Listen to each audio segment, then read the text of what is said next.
Entonces, para el ejemplo anterior, vamos a ver que, no sé si tenemos, así está bien, si X,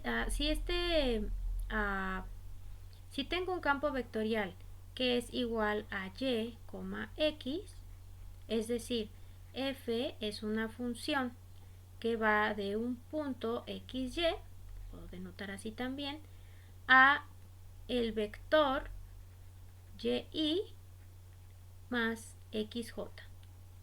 Entonces, si yo quiero calcular la integral de línea de f punto de r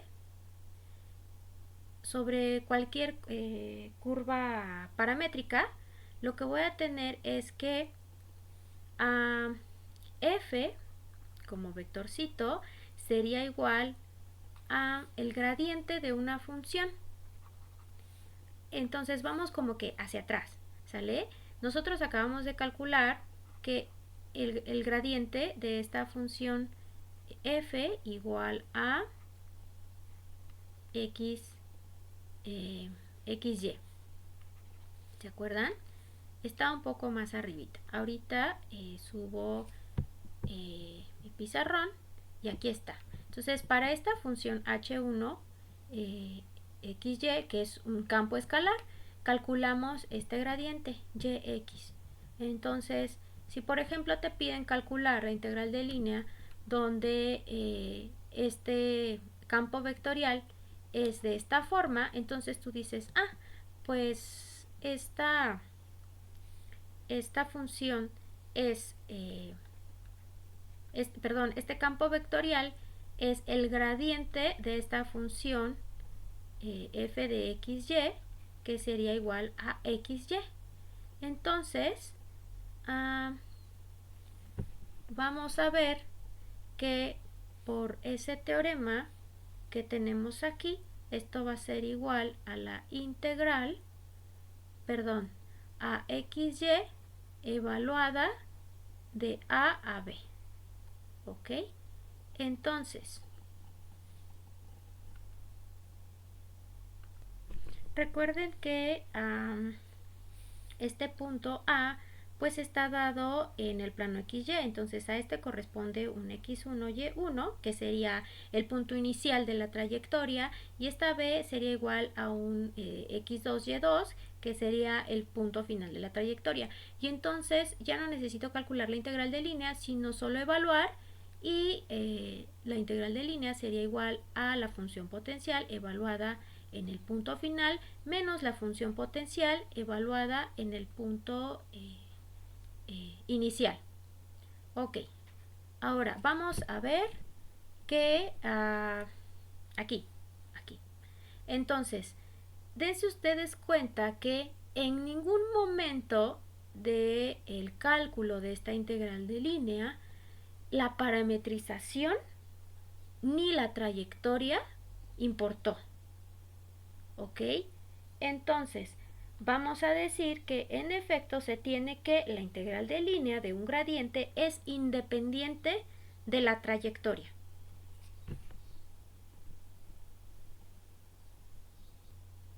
Ok, solo me falta puntualizar algo.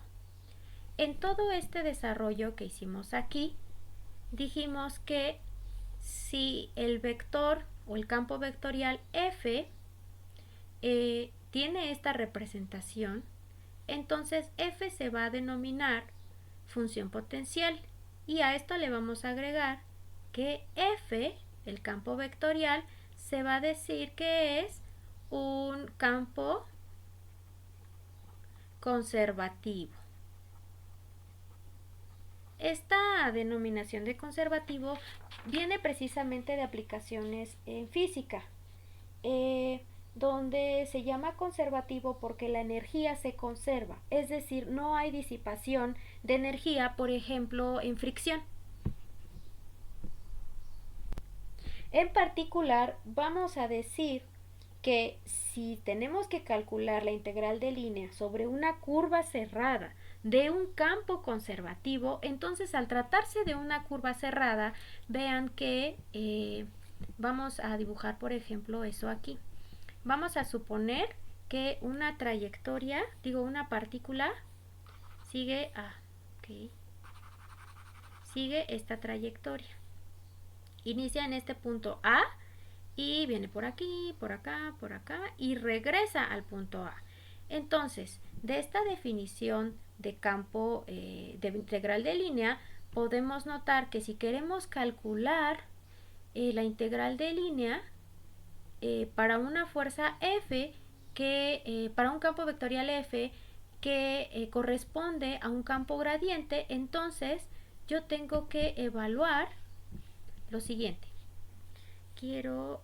Vamos a denotarlo formalmente. Quiero calcular la integral sobre una curva cerrada de f punto de r. ¿Sale? Pero dijimos que f corresponde al gradiente de una función f y aquí vamos a anotarle como vectorcito. Entonces dijimos que si yo conozco esta función potencial, entonces solo tengo que evaluar en los puntos inicial y final. Pero si estoy en una trayectoria cerrada, el punto inicial y final es el mismo. Entonces tendría que evaluar f de a menos f de a. Y esto sería igual a 0. Entonces, en resumen, la integral de línea de un campo conservativo no depende de la trayectoria. Y la integral de línea sobre una curva cerrada de un campo conservativo es igual a 0. Ahora bien, ¿cómo puedo saber cuándo un campo vectorial es conservativo?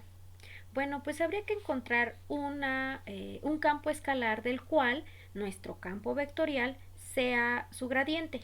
Pero esto puede ser muy trabajoso. Por fortuna hay una forma más sencilla de verificarlo. Ok, recordando ahora algo de sus cursos anteriores, vamos a ver que en 2 dimensiones, ¿sale? En 2 dimensiones, una función continua como esta, la del ejemplo, que dependa de 2 variables, ¿sale? Dijimos que estamos en 2D, depende de 2 variables. Entonces, para esta función, sus segundas derivadas parciales, es decir, cruzadas, son iguales. Vamos a ver qué significa esto. Si primero derivo f con respecto a x y después la derivo con respecto a y, entonces esto va a ser lo mismo que derivar a f con respecto a y después con respecto a x. Estas serían las segundas derivadas parciales cruzadas. Muy bien, para este ejemplo vamos a ver que la parcial de f con respecto a x sería igual a y.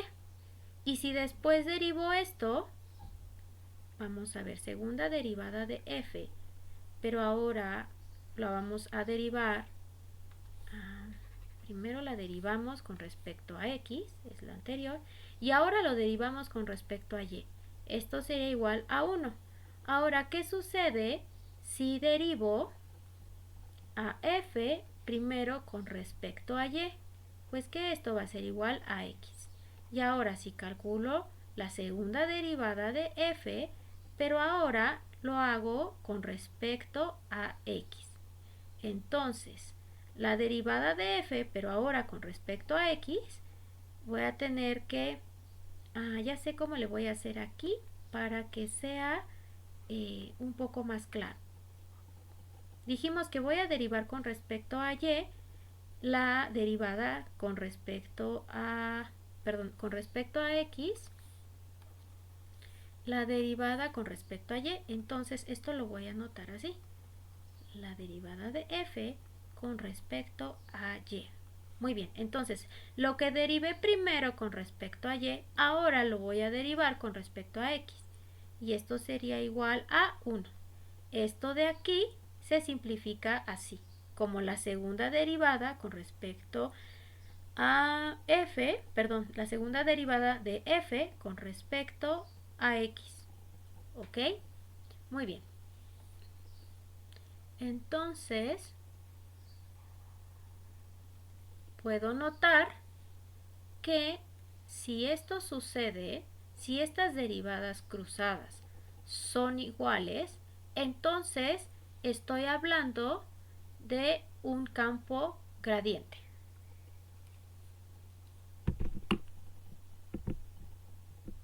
Y por lo tanto, de un campo conservativo, que va a tener las propiedades que dije anteriormente, que no va a depender de la trayectoria y que la integral de línea sobre la curva cerrada va a ser igual a 0.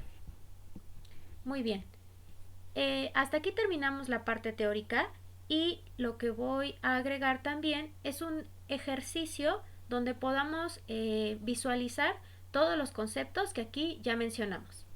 Gracias por su atención.